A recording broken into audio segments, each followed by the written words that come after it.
Hi, guys. Back after a hiatus of about 3 weeks, where you've been working with Mike on Module 3, dealing with Elizabethan theater and Shakespeare. Now we're in Module 4. We're going to be talking about the French neoclassical theater. Before we get into French neoclassicism, though, I want to lay some groundwork by looking at what happens in the Italian Renaissance. Now, I know you talked about the Renaissance some with Mike in the last module, but I want to talk about the growth of humanism and neoclassicism in that era because it sets the groundwork for what takes place in France in the 1600s. As we discussed when looking at the downfall of the Roman Empire and the beginning of the Middle Ages, Constantinople, what is today Istanbul, is at the center of the Christian world. It is the survivor. It is the heir of the Roman world, and becomes a bulwark against the invasion of Islam. But in 1453, Constantinople falls. When Constantinople falls, there is a movement towards the West as the scholars and the thinkers and the thought of what was the Eastern Roman Empire flees from the Muslim invasion. Italy was ideally situated as the crossroads of the Mediterranean. Whether you're taking a land route or a sea route, if you're leaving Istanbul and headed west, you end up in Italy, which made Italy the ideal place for people to stop and try to make a new home after leaving Constantinople. Because of that, Italy benefited from the knowledge of the Arab world and Byzantium. It all kind of gathers right there in the center of the Mediterranean. Renaissance literally means a rebirth. And that's what happens to European culture when they have this influx of Eastern knowledge. The Western world, Western Europe, sees a rebirth of learning and education and culture because of this new information. Italy was at the forefront of a new birth of learning in philosophy, economics, science, and, of course, the arts. And part of this rebirth in philosophy is the birth of what we call humanism. And in today's world, particularly in Christian circles, humanism has a very negative connotation. But at least in this context, coming out of the medieval world, which saw everything as a preparation for heaven and the afterlife, humanism was not anti-religious. It just focused on the value and the goodness of this life. Yes, we're preparing for an afterlife, but there is value in human life and human creation. Humanism may be defined as the belief that there is worth in humanity and earthly life, not merely as preparation for eternity, but in and of themselves. And as I said, the humanists were not irreligious. They championed human virtues and ideals grounded in Christianity and classical teachings. But for the first time, there was an appreciation of human creativity. And we see a flourishing of the arts during this era because of that. As part of this humanist ideal was a rediscovery of the classics, a rebirth of interest in classical knowledge and classical writings. One of the most important classical treatises that was rediscovered during this era was Aristotle's Poetics. Ludovico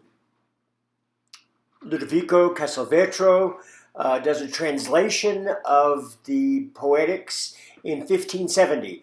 And through this rediscovery of the Poetics comes the statement of what we know today as the neoclassical ideal. Very important, not only in the Renaissance, but in the French neoclassical era that we're going to focus on during this module. Among those is the the idea of verisimilitude, the appearance of truth. And there were three components to this idea of verisimilitude, or the appearance of truth. First, there was the reality. It needed to appear as realistic as possible. It had to be morally truthful. And it had to be universal. It had to have universality. It needed to be able to be applied to all people. In addition to this notion of verisimilitude, there was also the idea of decorum. There were appropriate ways that people should behave. And decorum had to be displayed in all works of art for them to fit within the neoclassical ideal. Echoing Horace in the Ars Poetica, Castelvetro says that the purpose of all drama, all theater, should be to teach and to delight. It needs to please us on a sensual level, on an emotional level, but we also need to be taught an important moral lesson from it. The other significant aspect of Castelvetro's treatise is that he is the first person to talk about the three unities. The unity of action, the unity of time, and the unity of place. Aristotle specifically talks about the unity of action. He says that a tragedy or a tragic poem should show one unified action. And by that he means there are not multiple subplots like we would see in Shakespeare, but one single complete action. Aristotle goes on to suggest the unity of time. He suggests that a tragedy should occur within the span of one revolution of the sun, one day. He doesn't say anything about the unity of place. That is an invention by Castelvetro, and this treatise is the first time this third unity is mentioned in Western literature. This is where it comes from Castelvetro's translation of the Poetics. We assume that Castelvetro takes this third unity, the idea of the unity of place, from the fact that most of the tragedies that we have that survived, the plays of Sophocles or Aeschylus or Euripides, all take place in one setting. And so, although it's never stated, Castelvetro looks at the existing literature and extrapolates that there must be a unity of place as well. When we think about neoclassical literature for the stage, we don't really think of the Italians. There were Italian plays being written during this era. They are often copies or translations or adaptations of classical plays that had been rediscovered. When we talk about literature for the stage in a neoclassical format, the theater that comes to mind is the theater of the French, which is going to be our chief focus for this module. But there is one important element of the theatrical arts that does come from the Italian Renaissance, and that is Italianate scenery. And I want to talk a little bit about that before we move to the neoclassical frame. Italianate scenery begins with the introduction of the idea of pictorial perspective. If you look at the art of the Middle Ages, you see a flatness, a lack of three-dimensionality, and this was changed during the Renaissance by the introduction of this idea of linear perspective. The person who is credited with first devising the science or devising the theory of how to create perspective is Filippo Brunelleschi. Now, Brunelleschi was an architect. Some of his greatest achievements were the dome of the Duomo in Florence. And legend has it that as he was sitting there working on sketches for the Baptisterio, the baptistry that sits in front of the Duomo, that he began to have the ideas that would eventually turn into the theory of linear perspective. Now, this was further explored by Alberti in his treatise De la Pittura, which was the first to really begin to disseminate Brunelleschi's ideas. And it was first used in a play with scenery for The Casket by Ferrara in 1508. The set was designed by Pellegrino in his book De Architectura, and by Guido Ubaldus in 1600 in his book on perspective. He did a 6-volume treatise on how to draw linear perspective.